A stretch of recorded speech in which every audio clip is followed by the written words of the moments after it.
Sus métodos diagnósticos se tenía que comer días de internación, una cirugía y demás. ¿Sí?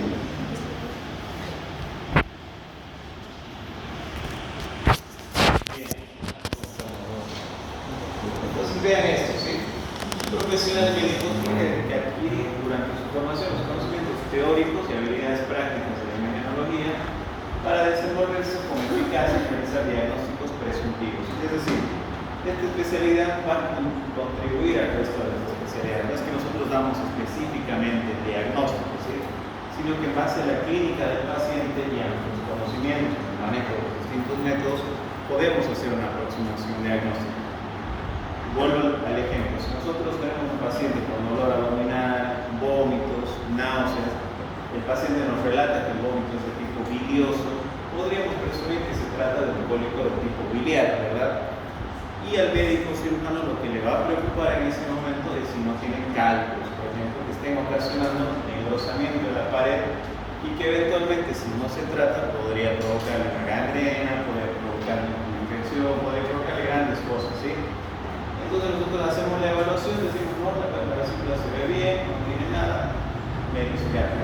O al contrario, le decimos, sí, la vesícula está con las paredes engrosadas y este paciente seguramente va a pasar a internación. No siempre se opera en el día, pero ya está con los cuidados que necesita, antibiótico, dieta y demás. Entonces vean que es importante la participación de los médicos imaginológicos.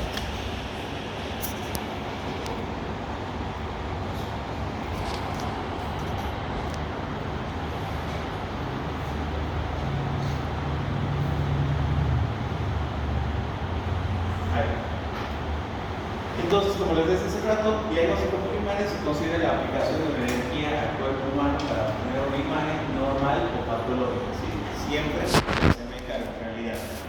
Hoy en día contamos con la resonancia magnética y ustedes van a leer en muchos artículos que la resonancia magnética ha avanzado tanto que hoy en día se la considera como una anatomía patológica realizada por un equipo, ¿sí? ¿Por qué? Porque nosotros ahí podemos incluso caracterizar un líquido. Si ese líquido, por ejemplo, tiene un poco de proteínas, tiene sangre, si tiene algún otro componente que le ayude al médico en su diagnóstico, ¿sí? Entonces vean que en realidad poco a poco nosotros nos vamos acercando un poco más hacia la realidad y no sé si han visto alguna vez, hacemos también reconstrucciones de tipo volumétricas, sobre todo cuando hay un paciente con trauma craneano, con un gran trauma, necesitamos ubicar dónde están las fracturas. El equipo nos permite hacer reconstrucciones que al médico le permitan hacer no solamente el tratamiento, sino que una planificación quirúrgica casi perfecta, ¿no? Los rayos X son una de las formas de energía que más utilizamos para generar imágenes, ¿sí? La radiología convencional es la que todos conocemos, ¿sí? Cuando vamos a hacer una placa, ya sea de tórax o de cualquier otra parte del cuerpo. Pero, ¿sí? El uso de los rayos X ha ido evolucionando y gracias a ese avance hoy tenemos la tomografía computada. Han debido escuchar también, no sé si algunos tienen abuelos o sus padres son mayores, se les pide las densitometrías, es decir, ya nos permite ver que el hueso tenga una densidad adecuada o no, ¿sí? Y bueno, a mí no me gusta entrar nunca en lo que es las bases físicas del método, ¿sí? Es bastante amplio, es bastante tedioso y ustedes van a ser médicos, no van a ser físicos, ¿sí? Entonces no me gusta entrar mucho en esto. Como comentario, cuando vivía en Córdoba, para recibirse de médico, y eso a los que vayan a Argentina les va a pasar, hay centros que forman parte de las universidades y cuando uno hace una especialidad, sí o sí dentro de las exigencias para titularse, está dar clases, ¿sí? Entonces, yo por ejemplo allá daba clases en la Universidad de Córdoba y esto estaba prácticamente alineado. Sé que en algunas otras universidades son bastante exigentes en las cuestiones físicas, pero la verdad es que para qué nos vamos a quedar tanto en eso si es más de solo semestres, no alcanza bien tiempo, ¿sí? Los rayos X son una forma de energía, como les decía hace un momento, puede ser ionizante o no ionizante, ¿sí? Si bien es importante en el tratamiento que uno vaya a hacer con los distintos pacientes y en el conocimiento que uno tiene que tener de sus enfermedades, es importante que sepan esto, ¿sí? Que los rayos X pueden producir efectos no deseados o efectos adversos. No es bueno que ustedes pidan estudios de radiología de forma indiscriminada, ¿sí? Como comentario, en los hospitales nos pasa mucho, ingresa un paciente, se interna, el médico que lo interna le pide una placa, y el médico que hace el turno de la noche viene, ¿qué tal si le hacemos una placa? Hay pacientes que no hablan por su estado clínico, ¿verdad? Lo bajan, le hacen una placa, al otro día cambia el médico, dice, está todo bien, te damos una placa. ¿Entienden por qué? Porque no hay buena comunicación entre los distintos médicos.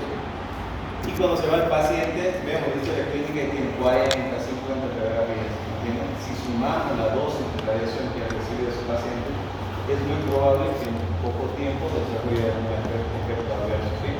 Linfomas, leucemias, enfermedades de tipo teratogénicas, esto lo saben el paciente en mujeres, ¿no? Bueno, varios efectos adversos que es necesario conocer. Entonces, ustedes cuando les toque pedir una radiografía, háganlo siempre con precaución. Si es una mujer que está en edad fértil, ¿sí? Tengan la precaución de preguntarle cuándo fue su fecha de menstruación, si es que se cuida o no se cuida, si es que hay riesgo de embarazo. Porque si ustedes le piden una radiografía a una paciente embarazada, es muy probable que desencadene en el producto algún efecto no deseado, ¿sí? Y cuando nazca va a venir y les va a preguntar por qué le hicieron un estudio que no era el adecuado, no era el indicado, ¿sí? Entonces tengan siempre esa precaución. Y cuando ya estén flotando, cuando estén en los hospitales, tengan también buena comunicación entre ustedes, buena comunicación con los jefes, porque son en realidad ustedes los que van a definir eso, ¿no? Que el paciente no tenga una sobredosis de radiación. Este es un equipo de radiología bastante sencillo. Como les decía, no quiero involucrar mucho en la física porque se les va a complicar, pero como ejemplo, ¿sí? Tenemos la parte de la camilla para pacientes que tenemos que hacer estudios de pacientes que no pueden estar en bipedestación o pacientes que queremos hacer un estudio del abdomen del costado, y tenemos la plancha de pie, ¿no? Que es para pacientes para hacer estudios de tórax, el estudio de algún del miembro superior y demás, ¿sí? Este equipo está conectado a una fuente de energía. Esa fuente de energía eléctrica va a ser transformada en rayos X a través de todo un proceso físico, ¿sí? Tiene dentro del tubo de rayos X, tiene un ánodo, un cátodo, que están unidos por un filamento finalmente de tungsteno, y es ese filamento el que va a modificar la energía y la va a transformar en energía eléctrica en rayos X, ¿sí?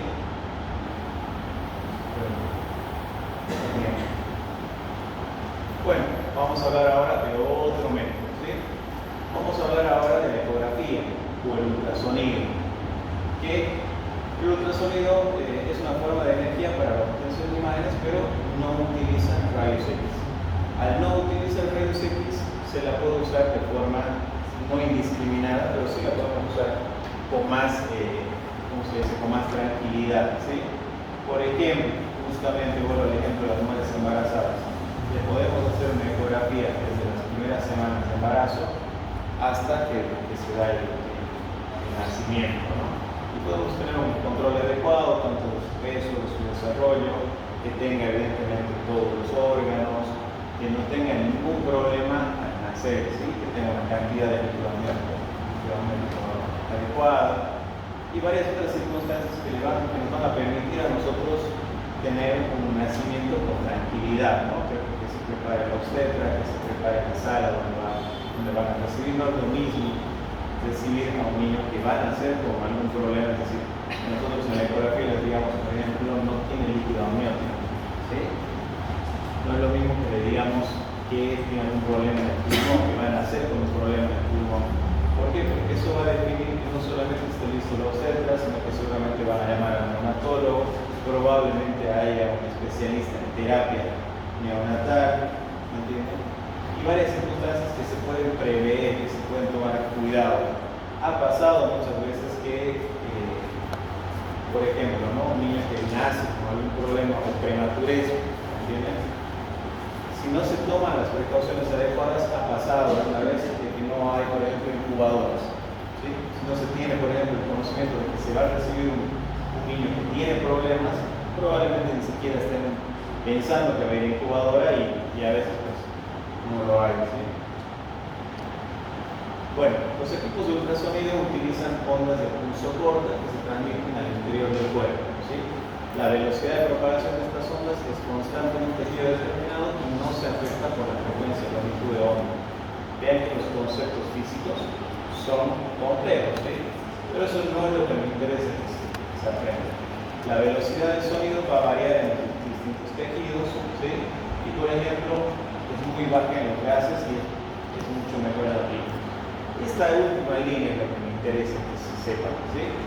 Por ejemplo, si usted tiene un paciente constipado, si tiene un paciente que tiene dificultad en la evacuación, no va a ser el estudio adecuado, ¿sí? No le pidan una ecografía porque no les va a ayudar demasiado. Probablemente en este tipo de pacientes sea lo ideal pedirles radiografía o tomografía computada para evaluar mejor lo que es el tracto digestivo. ¿Por qué? Porque el ultrasonido, evidentemente, como les digo, no se transmite donde hay gas, ¿sí? Y esto es básicamente como ejemplo, han debido escuchar que la ecografía más o menos imita lo que hacen los delfines, ¿sí? Ellos emiten igualmente sonidos que les permiten dibujar estructuras a distancia, ¿sí? Entonces vean que el sonido se puede transmitir muy bien en el agua, pero no se transmite tan bien donde hay aire o gases, ¿sí? El gas dispersa el sonido, no forma una imagen adecuada. Bueno, de la interacción acústica, de lo que es el transductor que va a emitir el sonido, hay 4 fenómenos que surgen. No me interesa que se los memoricen, pero estos son los fenómenos, ¿sí? Se los dejo ahí, van a tener igualmente la clase. Vamos a tener fenómenos de reflexión, de dispersión, de refracción, de absorción, ¿sí? Y todos los equipos de ecografía, no sé bien cómo se ha organizado la cátedra de imagen. No sé si ustedes van a tener prácticas de imagenología, ¿les han dicho algo al respecto? ¿Se van a poder ir al hospital, algo así? ¿No? Bueno, después lo charlamos con la doctora. Yo no tengo problemas más. Yo tengo alumnos en la Saracho y yo siempre los llevo, ¿sí? Para que puedan ver los equipos, para que entre ustedes puedan hacer su ecografía. Es interesante, ¿por qué? Porque el día de mañana, cuando ustedes, por ejemplo, les toque ir al campo, les toque ir a hacer su provincia, van a ver que hoy en día tenemos equipos de ecografía en todas partes. ¿Por qué? Porque antes eran recontra caros y hoy son bastante accesibles y están en la mayoría de los centros de salud. Sobre todo se han dotado los que están en la periferia. ¿Y por qué? Porque si por ejemplo ustedes tienen un paciente, qué sé yo, están en el campo haciendo su internado y reciben un paciente que tiene una pata de caballo, por ejemplo, y la recibió en el abdomen. Lo traen sus familiares y dicen la patada de un caballo y se empezó a poner pálido, sudoroso, le duele el abdomen, ¿sí? Probablemente ustedes, sabiendo así básico, digamos, ¿no? Prender el ecógrafo, agarrar el transductor ideal y posarlo sobre el abdomen. Con que ustedes vean que hay líquido en el abdomen, ya lo pueden referir para que donde lo esperen, no lo espere un médico de emergencia, que lo espere un cirujano, ¿sí? ¿Por qué? Porque probablemente este paciente esté entrando en un shock hipovolémico porque la patada fue, por ejemplo, en el vaso y está teniendo un hemoperitoneo, ¿me entienden? Entonces, hacer lo básico, ¿sí? Me interesa que ustedes se vinculen con las imágenes y si se puede, nos vamos organizando y pueden ir cuando tengan ustedes un tiempito, van, me dicen y yo hablo en el hospital para que puedan conocer los equipos y puedan más o menos hacer estas cosas, ¿sí? No es lo mismo solo ver que hacer, ¿no? Pero es bastante fácil. Acá tiene un equipo de ecografía, lo deben conocer. Yo creo que hoy no debe haber algunos que no se haya hecho una ecografía, ¿sí? ¿No? ¿No necesitas? Bueno, perfecto, no hay problema, está bien. Y así queda bastante sano. Pero si en algún momento tienes algún dolor abdominal y demás, tampoco es nada del otro mundo, ¿no? Hoy en día es un estudio bastante rutinario y decir, sobre todo las patologías más comunes, ¿no? Para descartar que no haya piedras en la vesícula, para descartar que no haya piedras en los riñones, para controlar que la anatomía que tengamos en el abdomen sea normal, ¿sí? Porque hay variantes anatómicas que pueden condicionar algún tipo de clínica o agenesias que pueden condicionar algún tipo de clínica y siempre es importante hacerse algún tipo de control, ¿no? Les decía, lo bueno de este método es que si bien nos permite hacer grandes diagnósticos, tenemos la tranquilidad que lo podemos repetir varias veces y no le estamos al paciente provocando un efecto adverso como lo provocaría la radiografía, ¿sí? O la tomografía computada.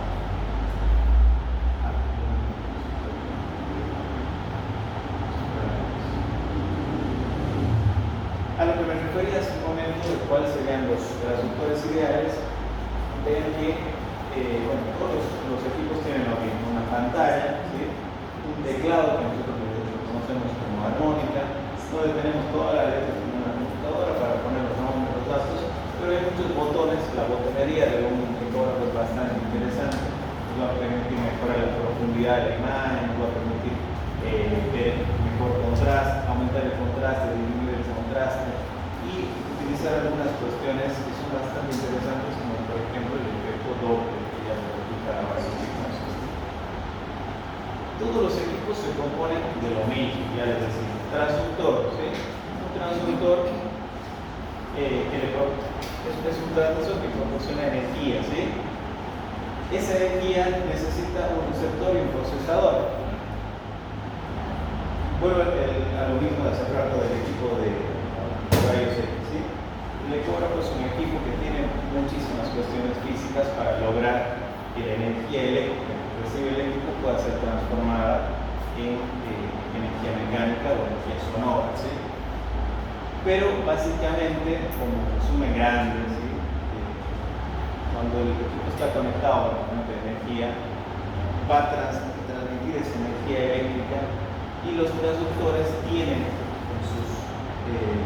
dentro de su estructura tienen cristales de cuarzo, ¿sí? Los cristales de cuarzo tienen un potencial piezoeléctrico. Ese potencial piezoeléctrico va a modificar o va a transformar la energía que viene como energía eléctrica en energía tipo mecánica o sonora. Así que es bastante interesante, pero la física son libros y libros, así que no que se quede eso para su conocimiento, ¿sí? Lo que más me interesa es que se vincule con las imágenes. El equipo tiene distintos tipos de transductores, que ya los vamos a ver.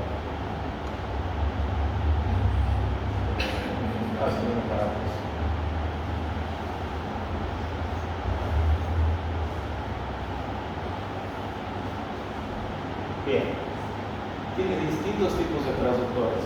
Los más comunes, los que más utilizamos, son los transductores de tipo convexo, cuando vamos a utilizar, cuando queremos revisar la parte abdominal, por ejemplo, ¿sí? Un transductor de tipo lineal, cuando vamos a explorar partes superficiales o cuando queremos estudiar vasos superficiales, como son los vasos del cuello, por ejemplo, o cuando queremos ver los vasos de las piernas. Ustedes están llevando vascular ya todavía, ¿no? Bien.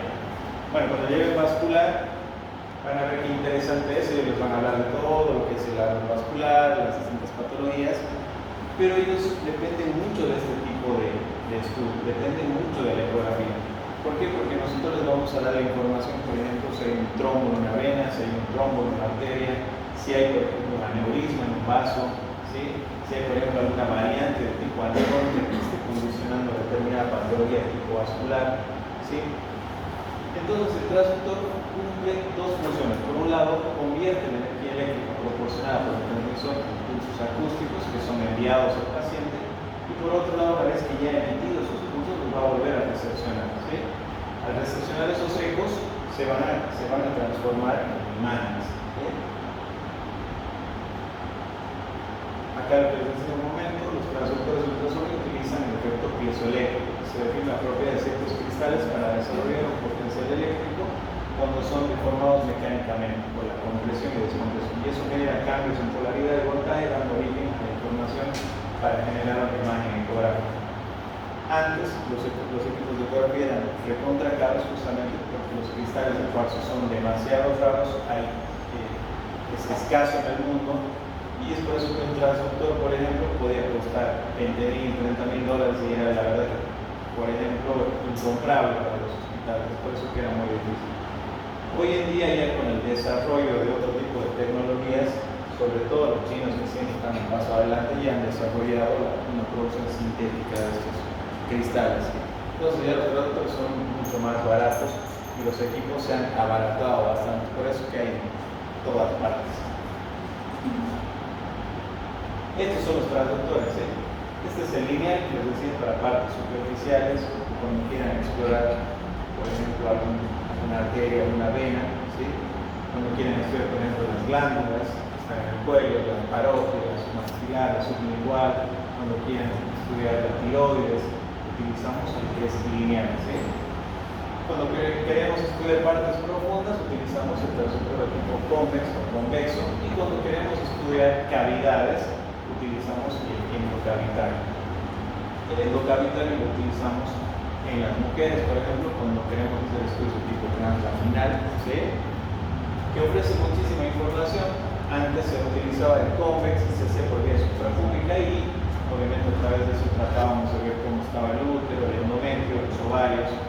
Pero hoy en día ya en el mundo prácticamente se utiliza mucho más lo que es el endocavitario, porque su cercanía, o sea, el estar dentro de la cavidad vaginal y en contacto con el útero, nos permite un mejor estudio, nos permite una mejor caracterización. Entonces, ese es el transductor que vamos a utilizar. En el caso de los hombres, también en determinados casos de patología prostática sirve muy bien, ¿sí? Igual se pueden hacer estudios, pero por vía anal, ¿no? Por vía anal, y a través de eso hacemos estudios de próstata. También hacemos biopsias de próstata guiados con este tipo de transductor, ¿sí?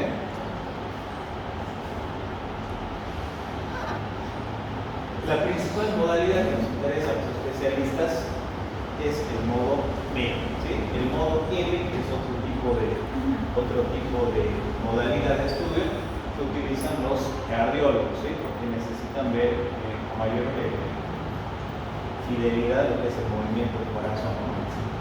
Entonces, una imagen en tiempo real o en escala de grises, que es la que usamos nosotros todos los días, ¿sí? Los ecos con mayor amplitud se representan como más brillantes y los oídos de menor amplitud. Bien, acá es lo que me interesa, esto es a lo que quiero llegar, y esto es lo que ojalá hoy vamos a estar con la doctora para que ustedes puedan ver en práctica cómo se ve, ¿sí? Cuando nosotros hacemos un estudio ecográfico, lo que queremos es que ustedes puedan discriminar una estructura de otra, porque si no va a ser muy difícil. Por ejemplo, ahí, si uno no sabe de ecografía, ¿qué es lo que más le llama la atención ahí en esa imagen?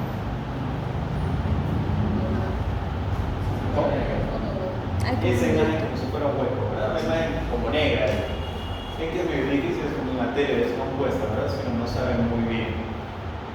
Esa imagen que le llama la atención es una imagen con contenido anicogénico. ¿Y por qué es anicogénico? Porque no tiene prácticamente ecogenicidad. ¿Y cuáles son esos? Generalmente los medios que tienen líquido. La vesícula, la vejiga, ¿sí? Cuando haya, por ejemplo, un paciente que nos va a aparecer si tenga un peritoneo, vamos a ver que así líquido negro, ese líquido está disperso en toda la cavidad, digamos, está sangrando. Pero no se llama negro, ¿sí? Tenemos que usar los términos correctos. En ecografía hablamos de ecogenicidad, ¿sí? Y cuando vemos algo así, ¿sí? Se llama anicogénico, ¿sí? Quiere decir cuando el astro ultrasonido atraviesa un medio homogéneo y no encuentra interfase, ¿sí? No encuentra interfase para reflejarse y aparece de tipo anicogénico o negro, ¿verdad? Por ejemplo, en este caso, la vejiga, pero podría ser un quiste que tenga contenido líquido, y lo vamos a ver negro, que tenga un contenido negro. Pero vamos un poquito más allá. Por ejemplo, si yo estoy estudiando la vejiga y sé que la vejiga tiene que ser así, anicogénica, de paredes delgadas, ¿sí? El contenido todo tiene que ser anicogénico. Pero si yo dentro de esta estructura empiezo a ver una imagen lobulada, amorfa, ¿sí? Que está pegada a la pared de la vejiga, el paciente consulta porque tiene hematuria, tiene dolor al orinar, ha perdido peso, ¿sí? Tiene varios síntomas, y yo le hago un simple estudio de vejiga y veo esa lesión, probablemente yo ya esté haciendo un diagnóstico de una neoplasia o un tumor de vejiga, ¿se entiende? Para que vean lo importante que es conocer cómo se ve la anatomía normal y cómo se representa ecográficamente. Ahora, esa parte, como les decía, hablamos de anicogenicidad. Ahora vamos a hablar de hipocogenicidad, es decir, ya tiene un poco de ecogenicidad, sin embargo, es más oscuro, digamos, que el parénquima rodea, ¿sí? O sea, no es líquido, digamos, ¿no? Estas hipoecogénicas se dan cuando el haz ultrasonido atraviesa medios con poca diferencia de impedancia que se refleja parcialmente en el sonoro. Por ejemplo, los fibroadenomas. Esto es una lesión de mama, ¿sí? Es muy común. Hacemos ecografías de mama en el control de la mujer. Eso igual, como lo encuentro, ¿sí? Todas las mujeres, cuando hasta los 35 años deberían hacerse un control de mama, ¿sí? Todos los años, ecografía. Y a partir de los 35 o 40 años ya se hace mamografía, ¿sí? Hoy en día, gracias al advenimiento de este tipo de métodos, se ha empezado a diagnosticar más rápido el cáncer de mama, ¿sí? Algunos dicen, ahora hay más cáncer que antes. Y yo creo que probablemente sí haya incrementado la cantidad por la comida, por todo. Pero creo que también ha incrementado la facilidad de diagnosticar, ¿se entiende? Ahora sí se puede diagnosticar antes de lo que se hacía antes. Probablemente antes los médicos hacían la palpación o le pedían a la mujer que se haga el autoexamen y algunas decían no tengo nada, perfecto, está sana, ¿me entienden? Y podían desarrollar algún tipo de enfermedad. Quienes sobre todo deberían hacerse un control de mama son aquellas mujeres que tengan en la familia a la abuela, a la tía, a la mamá, a la hermana o a alguna mujer de la familia que haya desarrollado cáncer de mama, ¿sí? Si bien el cáncer de mama, como ustedes saben, no se hereda, pero hay ciertos factores que exponen, ¿sí? Hay funciones que se pueden heredar. Bien, continuemos. Entonces ya hemos visto lo que es anecogénico, lo que es hipoecogénico y ahora vamos a hablar de lesiones que son hiperecogénicas. Por ejemplo, en esta imagen, ¿qué le llama la atención? Todavía no saben de qué, ¿por qué le llama la atención? La mancha blanca. Perfecto, es una mancha blanca. Pero volvamos a los términos, ¿sí? Anecogénico cuando no tiene cogenicidad o negro, hipoecogénico cuando tiene un poco más de cogenicidad y estamos prácticamente hablando de algo que no es estrictamente líquido. Y ahora hablamos cuando tiene esa mancha blanca, que bien lo dicen ustedes, es hiperecogénico, ¿sí? ¿Y por qué es hiperecogénico? Porque tiene mayor ecogenicidad que el parénquima que lo está rodeando. ¿Me entiendes? Es fácil de ubicar, la verdad. Si bien ustedes todavía no saben mucho de ecografía, pero vean que a todos les ha llamado la atención esa imagen. ¿Por qué? Porque es distinta al resto de lo que estamos viendo. Entonces, cuando el ultrasonido atraviesa medios con mayor diferencia de impedancia, produce una mayor reflexión de la densidad sonora y aparecen como si fuesen hiperecogénicos. Ven que entre paréntesis dice blanco, tal cual como lo han descrito ustedes. Pero usando términos médicos, términos que utilizamos en diagnóstico por imágenes, tenemos que decir que tiene mayor ecogenicidad, es decir, es hiperecogénico. ¿Qué lesiones se comportan así? Muchísimas. Pero un ejemplo muy común en nuestra sociedad menos es cuando vemos un hígado, ¿sí? Este es un hígado, y vemos esa pequeña manchita, esa pequeña área hiperecogénica, se trata de un hemangioma hepático, ¿sí? Un hemangioma es un ovillo vascular, ¿sí? Formado por esos pequeños ovillos de vasos que no son típicos, ¿sí? Y que conforman esa área. A veces tienen contenido graso, por eso tiene mayor ecogenicidad. Pero también se podría comportar así, por ejemplo, un área de esteatosis focal, es decir, una impactación grasa sobre el hígado o un área de grasa sobre el hígado, la vamos a detectar igualmente hiperecogénico, con mayor ecogenicidad. ¿Sí? Bien, ahora vamos a hablar de un fenómeno físico que es el refuerzo acústico posterior. Se trata de cuando el sonido atraviesa un medio sin interfaz en su interior y pasa a un medio sólido, ecogénico, y por ejemplo, vamos a verlo en quistes, ¿sí? Vamos a verlo en quistes. Y un ejemplo más fácil es, por ejemplo, la vejiga, ¿sí? Que ya la ven visto hace rato. Es decir, esta pequeña área, ¿sí? Acá nuestro puntero, esta pequeña área es hipoecogénica, ¿sí? Tiene dentro de su estructura un área que es anecogénica, ¿verdad? No tiene ecogenicidad. Pero hay un pequeño fenómeno, vean ustedes, el sonido choca con esta estructura que tiene una densidad de partes blandas, que tiene, se comporta como si tuviera densidad de algo de tejido blando, no refuerza el sonido. Sin embargo, no sé si logran ver que debajo de esta estructura negra se ha formado como una bandita blanca. ¿Se lo logran ver? No tanto.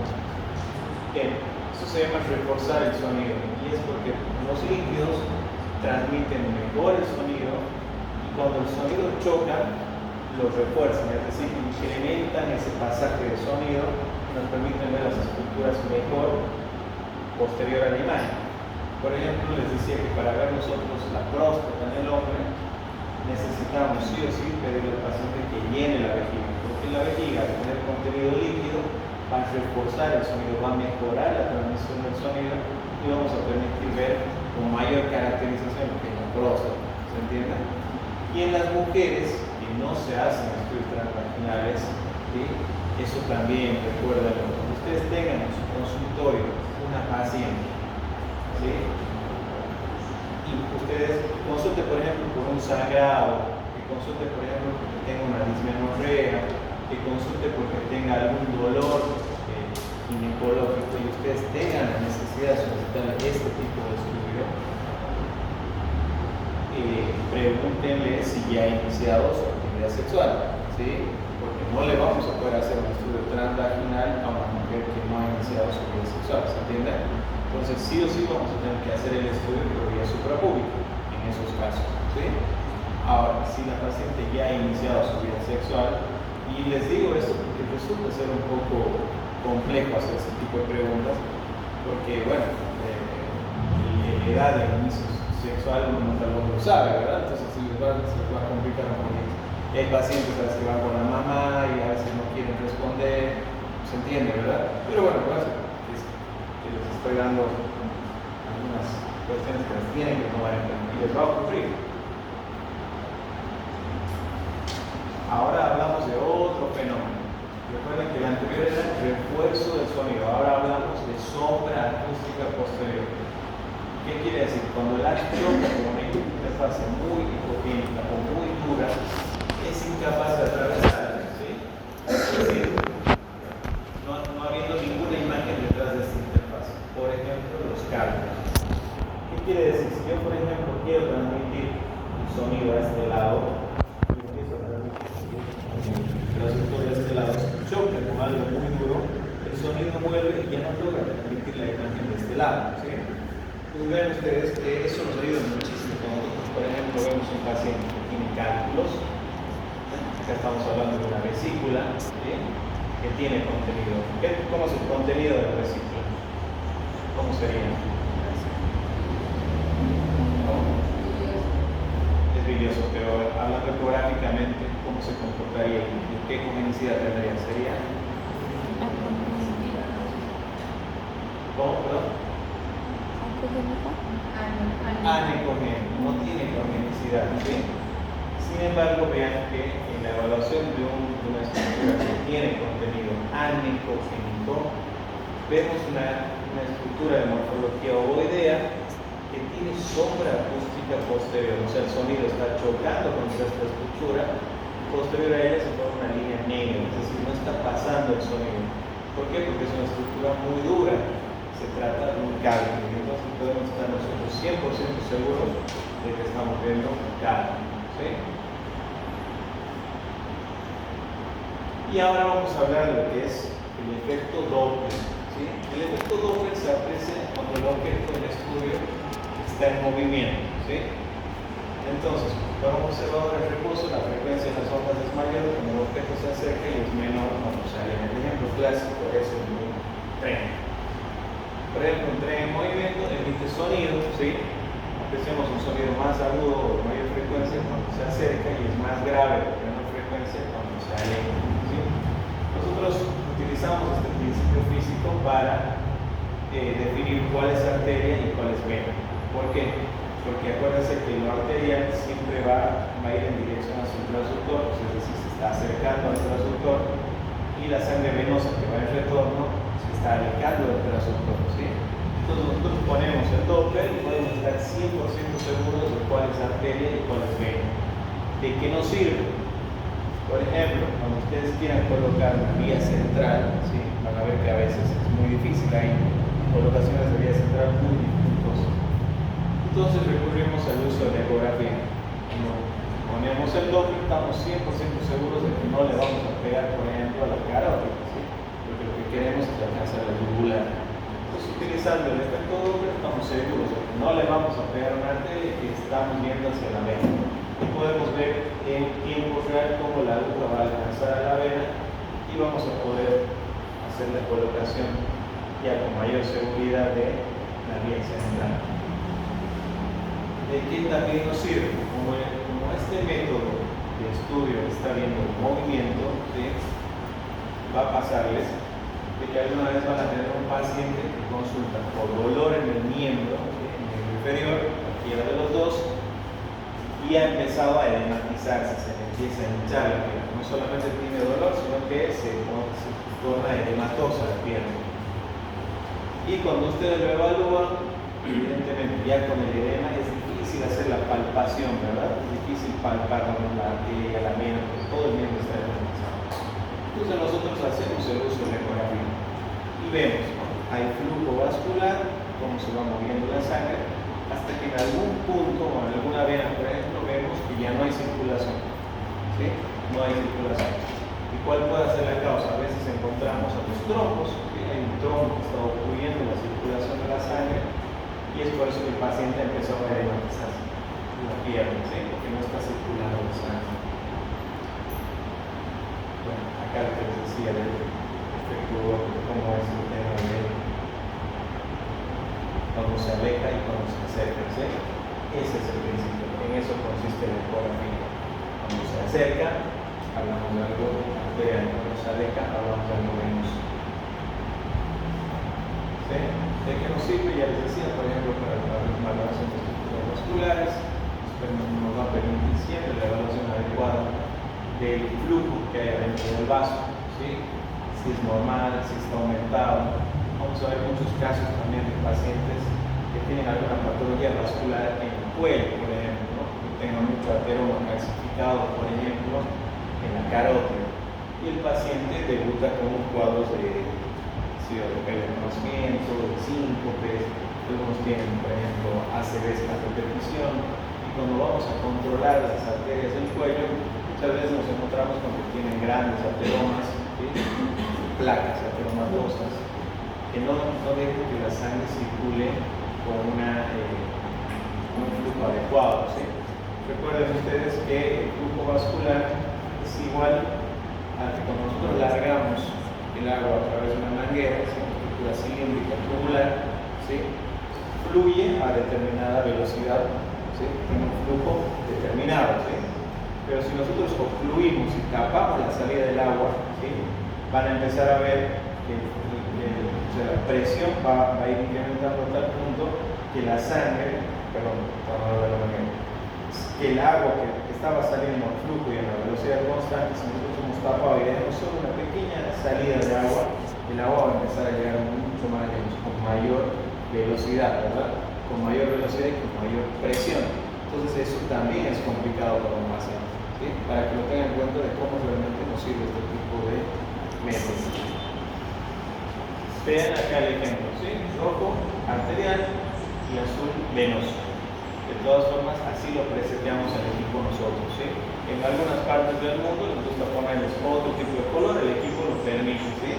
Pueden ponerle, qué sé yo, negro a la vena, le pueden poner verde a la arteria, eso ya es preseteo nada más, ¿sí? Pero nosotros, a fines prácticos, porque así nos parece más adecuado, le ponemos rojo a la arteria y azul a la vena y ya estamos seguros de lo que estamos viendo, ¿sí? Acá les decía, esta es la botonería de un ginecólogo, ¿verdad? Se parece muchísimo a la botonería de la computadora. Sin embargo, tiene muchas otras propiedades. Vean que acá está lo que les decía, ¿no? Permite ver, vamos a poder ver imágenes partidas, a veces en 2, en 4, depende de lo que ustedes quieran ver. Podemos cambiar la imagen, porque a veces, qué sé yo, queremos hacer la evaluación con una función de este lado y nosotros podemos hacer que el traductor nos muestre al revés, en imagen invertida, como si nosotros estaríamos de aquel lado, ¿sí? Nos va a permitir hacer eso, nos va a permitir mejorar la escala de grises o mejorar la visualización de la estructura que estamos haciendo, nos va a permitir mejorar la profundidad, nos va a permitir hacer medidas, que esto es muy, muy interesante porque, como les decía, nosotros podemos saber cuando un bebé va a nacer con un peso adecuado, porque en base a todas las medidas que nosotros tomamos de la cabecita, del abdomen, del fémur, el equipo ya con algoritmos que tiene incorporados, medidas que ya están incorporadas, nos va a decir cuánto pesa aproximadamente antes de nacer. ¿Sí? ¿Se entiende lo importante que es poder medir? Bien, y acá lo que les decía, cambiar la imagen, modo M, modo D, eso ya obviamente nosotros siempre utilizamos modo B, son los cardiólogos que utilizan el modo M. Y bueno, otra cosa no menor es la posibilidad de imprimir las imágenes, ¿sí? Recuerden ustedes que el informe médico es un documento legal, ¿sí? Tan legal que, por ejemplo, tengan siempre precaución cuando atiendan igualmente una mujer en edad fértil, porque, es decir, se da mucho el tema este de que algunas mujeres quieren tener a los hijos, ¿sí? Entonces, van a recurrir a ustedes para alguna situación no buena, no médica, no estamos para eso, y que ustedes le tengan que pedir un estudio, ¿sí? Si nosotros constatamos que hay movimiento en el feto, que hay vida todavía, ¿entiendes? Se considera lo legal, ¿entiendes? Para que lo tengan en cuenta. Bueno, eso es lo que preparé para hoy. No quería cansarlos demasiado. Sé que no es tan fácil, pero van a ver que a medida que avancemos se va a tornar cada vez más interesante, ¿sí? Vamos a ir avanzando cosas que yo, o sea, dentro de mi vida como imagenólogo, hoy, y viendo digamos, todo lo que ya viví como médico, han habido muchísimas cosas que me hubiesen gustado a mí que me expliquen, porque cuando uno sale a hacer una especialidad se da cuenta de que es en el aula donde debería aprender estas cosas, ¿sí? Vamos a ver placas de tórax, vamos a ver tomografías computadas. La ecografía lamentablemente es algo operador dependiente, entonces necesitamos que por lo menos nos den algunas posibilidades que vayan al hospital, ya lo vamos a poder hacer normal. Fabricio es el que está, veo con él a ver cómo nos podemos organizar para que vean eso. Sí, y otro. No, perdón, ¿vamos a tener algún libro de base, tal vez? Mira, yo utilizo mucho el libro del otro San Román. San Román es un médico que da clases en el alumnos. Ese libro se usa de referencia en varias facultades de Chile, en España. Es un libro que lo ha dedicado mucho tiempo y es un libro que toda su vida se dedica a la docencia. Entonces, si pueden descargarlo, está en PDF en internet. ¿Sí? La última edición no está, pero no ha cambiado mucho. ¿Sí? Es el doctor San Román. Se lo pueden utilizar de base. Igualmente, les digo de que todas las preguntas que yo pueda considerar como una prueba van a salir siempre de las clases. ¿Sí? Van a salir de las clases, de lo que veamos. O sea, por ahí no la misma imagen, pero un ejemplo parecido. ¿Entienden? Pero sin mi intención no es perjudicar a nadie, sino que más bien disfruten la materia y vamos a compartir todas las cosas, todas las inquietudes que puedan tener en relación a esta materia, porque para mí es pasión la inteligencia humana. Tanto así que yo, por ejemplo, hoy soy el presidente de todo Bolivia de esta especialidad. Así que, bueno, lo que necesiten, lo que gusten compartir conmigo, bienvenidos. Y si creen que dentro de un tema que avancemos, ustedes tienen algo para comentar, una imagen para mostrar o algo, para